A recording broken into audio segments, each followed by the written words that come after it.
Hi අද හදමු බිරියානි වලටත් වඩා රසට මේ වගේ රසම රස බත් එකක්.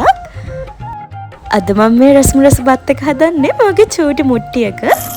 මුලින්ම මේ වගේ තෙල් ටිකක් දාගෙන මම මේ දීලා තියෙන අමුද්‍රව්‍ය එකතු කරගෙන හොඳට තෙම්පරාදු කරගන්න ඕන.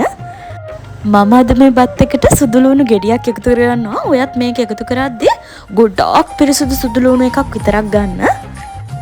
ඊට පස්සේ කොත්තමල්ලි කොළ ටිකක් දාලා තුන පහ ටිකක් එකතු කරගෙන මේ වගේ හොඳට කවලම් කරගන්න.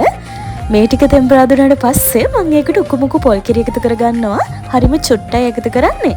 ඊට පස්සේ තම්බගත්ත බිත්තර දෙකක් දාලා මේ වගේ හොඳට කවලම් කරගෙන බාගිට හොයාගත්ත බාස්මති බත් එකත් එකතු කරගන්නවා.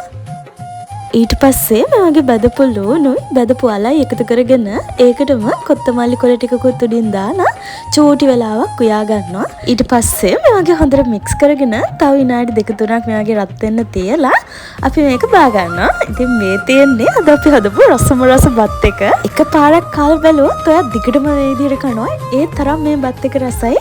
ඉතින් වීඩියෝ එකට ලයික් එකක් දාලා යාළුවන්ටත් බලන්න ෂෙයා කරන්න. තව රස රෙසිපීස් බලන්න මාව සබ්ස්ක්‍රයිබ් කරන්න. බයි බයි.